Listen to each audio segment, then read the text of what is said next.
ہاں جی. اور یہ جو تکبر ہے ہم لوگوں کا، ہم لوگ سمجھ نہیں پاتے. کئی لوگوں میں ہمیں اچھا کسی کو بھی نہیں لگتا اس میں ہے، جیسے ہمیں سے کسی کو منافق نہیں لگتے نا ہم خود. اس طرح ہم خود دیکھتے ہیں لوگوں میں علم کی وجہ سے آ جاتا ہے، شہرت کی وجہ سے آ جاتا ہے، پیسے کی وجہ سے آ جاتا ہے، طاقت کی وجہ سے آ جاتا ہے، دنیاوی جو بیسک چیزیں آپ کے جب ہاتھ میں ہوتی ہیں تو آپ کے اٹھنے بیٹھنے میں آ جاتا ہے. تو اس کے بارے میں کچھ بتانا چاہیں گے، اس کو کیسے آئیڈینٹیفائی کرنا ہے اپنے اندر ہم نے، اور اس کے لیے ریمیڈی کوئی اگر ہو. ٹھیک ان شاء اللہ. اللہ تعالیٰ ہم سب کو تکبر سے بچائے. پہلی بات، تکبر کا تعلق اصل میں نہ لوگ سمجھتے ہیں کہ اس کا تعلق پیسے سے ہے یا دولت سے ہے یا شہرت سے ہے. اصل میں ان چیزوں کا تعلق ان میں سے کسی چیز سے نہیں ہے. تکبر کا اصل جو اس کی اصل ہے وہ انسیکیورٹی ہے، ایمان انسیکیورٹی، سائیکولوجیکل انسیکیورٹی. انسان اپنے آپ کو انفیریئر سمجھتا ہے اور اس کو اپنی انفیریورٹیز کا احساس ہے، اور وہ ان کو کور کرنے کے لیے اپنے آپ کی ایک جھوٹی تصویر پینٹ کرتا ہے. اور اس کے تکبر کے اس کے دو ایلیمنٹس ہیں. ایک ہے اپنے بارے میں بڑھا چڑھا کر ایک تصویر اپنے لیے بھی کھینچنا اور دوسروں کے لیے بھی کھنچوانا، اور دوسری ہے کہ اپنی ویلیو کبھی نظر نہیں آئے گی جب تک کسی اور کو نہ گرا دو. یعنی میں تو کام کروں نہ کروں، میں نے اس کی بےزتی ضرور کرنی ہے، ٹھیک ہے، اس کا مذاق ضرور اڑانا ہے.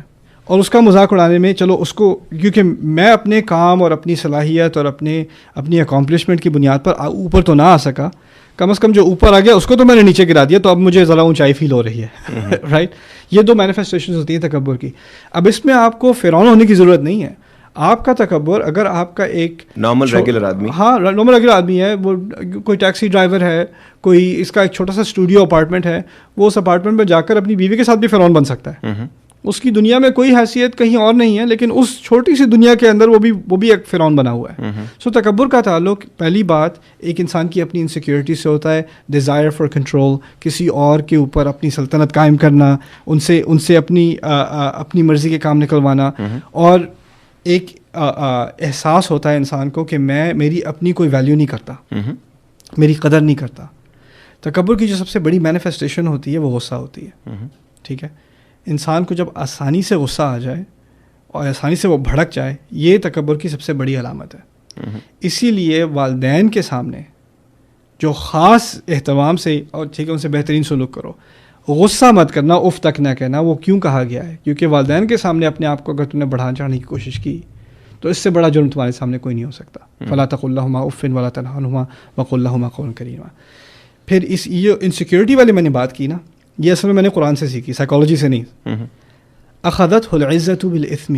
اللہ تعالیٰ کہتے ہیں جب اس کی کوئی تنقید کی جاتی ہے، جب اس سے کہا جاتا ہے خدا کا خوف کر، تو اس کو اپنی غلط عزت کا احساس پکڑ سا لیتا ہے، اور وہ پھر ایک گناہ گاری انداز میں اس کا جواب، اخذته العزة بالاثم، یعنی کسی نے مجھے کیسے دیا. اصل جو تکبر ہے وہ ایک طرف تو اپنی اس کو ہم سمپلی پرائڈ کہہ دیتے ہیں. It's the inability to take criticism. Inability to take criticism. آپ نے بہت اچھا لفظ یوز کیا یہاں، غلط عزت، اس کو انگلش میں فالس پرائڈ کہتے ہیں. بہت ہی پرفیکٹ طریقے سے اس کے ساتھ آیا، اور وہ آدمی جو ہے پھر فلیئر اپ ہو جاتا ہے. آپ کو اس کی کوئی حیثیت ہونے کی ضرورت نہیں ہے. دیکھیے مجھے لوگ آ کر ہر طرح کے لوگ ملتے ہیں، وہ لوگ بہت اپریشیٹ کرتے ہیں، محبت کرتے ہیں. کچھ لوگ شدید قسم کی نفرت کرتے ہیں، ایسے لوگ بھی ملتے ہیں. نفرت کرتے ہیں؟ او یا کچھ لوگ ہوتے ہیں جو دنیا ہر رنگ کے پھولوں سے بنی ہوئی ہے. جو وہ خواہ مخواہی جو آگے نا، تو کون میں خواہ مخواہ، اور آگے آپ کی نا ساتھ سختی شروع کر آ کے. میں نے ایک دفعہ خطبہ دیا تھا، مجھے یاد پڑتا ہے کہ شکاگو میں نے خطبہ دیا تھا. ایک صاحب آئے، ہاتھ پکڑا، ہاتھ ملانے کے لیے، باقی سب سلام کر رہے تھے، انہوں نے ہاتھ پکڑا، زور سے دبایا اور پھر کھینچا اپنی طرف اور کہا تم منافق ہو اور I'll see you in hell. Okay, so he was confirmed actually that he was going to be in hell. So then I looked at him like, why do you want to see me? Just enjoy it alone. So تکبر کے بارے میں ایک بات میرے ذہن میں آئی جو میں نے سوچا آپ کی آڈینس سے شیئر کر لوں. قرآن کی جو منفرد تعبیرات ہیں ان میں سے سب سے میرے نزدیک جو جامع تعبیر ہے، the most comprehensive expression of arrogance، والذی تولی کبرہ منہم لہ عذاب عظیم. اس کے دو معنی اس آیت کے. پہلا یہ ہے کہ جس نے اس جرم کا سب سے بڑا حصہ اپنے ذمہ لیا اس کے لیے ایک عظیم عذاب ہے. میں آپ کو جرم کے بارے میں بتاتا ہوں، کون سا جرم ہے وہ بعد میں بات کریں گے. اس آیت کا ایک اور ترجمہ بھی ہے، تولی کبرہ، جس نے اپنی جس نے اپنی انا کو، اپنے کبر کو اپنا دوست بنا لیا. یہ کون انسان ہے جس نے اپنی انا کو، اپنے تکبر کو اپنا دوست بنا لیا اور اس کے لیے بہت عظیم عذاب ہے. اس آیت کا تعلق عبداللہ ابن ابی سے ہے جو منافقوں کا لیڈر تھا، اور اس نے ہماری ماں عائشہ رضی اللہ تعالیٰ عنہ کے بارے میں ایک اسکینڈل شروع کیا. بہتان عظیم جسے کہتے ہیں. ان بہتان کی آیات میں یہ آیت ہے جس میں اس نے اپنی پرائڈ کو، اپنے کبر کو اپنا دوست بنایا. سوال پیدا یہ ہوتا ہے کہ اس نے تو صرف عائشہ رضی اللہ تعالیٰ عنہ کے بارے میں الٹی سیدھی بات کی تھی. اس نے اپنے تکبر کے بارے میں اپنی بڑائی تو نہیں بیان کی تھی، اپنی عظمت کے بارے میں کوئی بات نہیں کی تھی. اس نے تو صرف یہ آگ جلائی تھی کہ کچھ ہوا ہے. ٹھیک ہے نا. اس کو قرآن نے اس طرح ایکسپریس کیوں کیا کہ اس نے اپنی پرائڈ کیا، اپنی پرائڈ کو، اپنے کبر کو اپنا دوست بنایا ہے. قرآن کے کہنے کا مقصد یہاں پر یہ ہے کہ کچھ لوگ اپنی عزت آگے نہیں بڑھاتے، لیکن ان کو صرف ان کا مقصد بس ایک ہوتا ہے کسی اور کی بےزتی کرنا. اور جتنی وہ بےزتی کر سکتے ہیں، جتنا کسی اور کے بارے میں الٹی سیدھی بات کر سکتے ہیں، گھٹیا بات کر سکتے ہیں، یہاں تک کہ کوئی بڑھ چڑھ کر بات بھی نہیں کریں گے. جہاں تک آثار اور نصوص ملتے ہیں، ہمیں ٹیکسٹ ملتے ہیں، اس نے کوئی لمبی چوڑی بات نہیں کی تھی.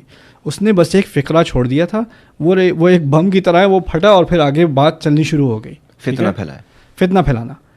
لوگ جب کسی اور کی عزت کے بارے میں، اس کی پرسنل لائف کے بارے میں، اس کے ذاتی معاملات کے بارے میں ایسے کوئی کامنٹ چھوڑ دیتے ہیں، this is actually them befriending their own pride.